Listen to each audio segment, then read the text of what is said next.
Hi, நீங்க first year MBBS ஸ்டூடெண்ட்டா? Biochemistry சப்ஜெக்ட்னு கேட்டாலே பயமா இருக்கா? அப்ப இந்த வீடியோ உங்களுக்கு தான். இந்த வீடியோல எந்தெந்த புக்ஸ நீங்க பயோகெமிஸ்ட்ரி படிக்கிறதுக்கு ரெஃபர் பண்ணணும் அப்படிங்கிறத சொல்லப் போறோம். ஸோ ஃபர்ஸ்ட் டெக்ஸ்ட் புக் அப்படின்னு பார்த்தீங்கன்னா DM Vasudevan text book of medical biochemistry 11th edition இருக்குது. இது ஒரு முக்கியமான டெக்ஸ்ட் புக். உங்க யூனிவர்சிட்டி எக்ஸாம்ஸை கம்ப்ளீட்டா கிளியர் பண்ணணும்னு நினைச்சீங்கன்னா வாசுதேவன் உங்களுக்கு more than enough text book. Simple லாங்குவேஜ்ல இருக்கு. CBMEயோட எல்லா பேட்டர்ன்ஸும் இருக்கு. உங்களுக்கு நல்ல கிளினிக்கல் சினாரியோஸ் பக்கத்துல கொடுத்துருக்காங்க. எந்த டாபிக் படிக்கிறீங்களோ அதுக்கு பக்கத்திலே கிளினிக்கல் சினாரியோ. ஸோ இது 100% உங்களுக்கு பாஸ் ப்ராபபிலிட்டி கொடுக்கக்கூடிய ஒரு text book. So the next text book பார்த்தீங்கன்னா கான்செப்ட் பில்டர் லிப்பின்காட். இப்போ உங்களுக்கு சில விஷயங்களை பார்த்த உடனே தான் பார்த்தா எனக்கு அதை வச்சு என்னால் சில விஷயங்களை ஞாபகம் வச்சுக்க முடியும், விஷுவல் லேர்னர் அப்படின்னு நீங்கள் இருந்தீங்கன்னா தென் உங்கள் text book choice Lippincott's illustrated reviews biochemistry தான் நீங்கள் எடுக்கணும்.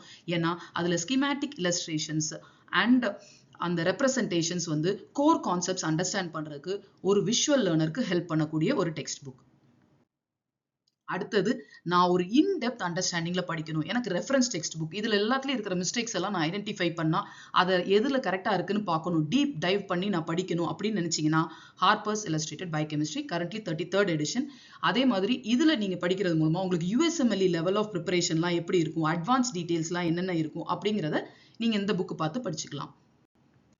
So finally, to pass the exams, DM Vasudevan. இதே நீங்க illustration, schematic representations வேணும்னா லிப்பின்காட். அதே எக்ஸ்ட்ரா டீப் அண்டர்ஸ்டாண்டிங் எனக்கு வேணும் அப்படின்னு நினைச்சீங்கன்னா harbour.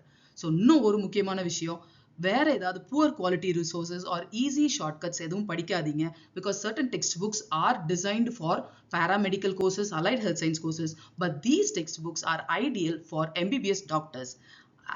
At the end of the day, you are all a doctor who is studying to save the lives of the patient. So நீங்க படிக்கிற ஒவ்வொரு கான்செப்டும் ஸ்டாண்டர்டா இருக்கணும். அப்போதான் நீங்க பேஷண்ட் லைஃப் சேவ் பண்றதுக்கு யூஸ்ஃபுல்லா இருக்க முடியும்.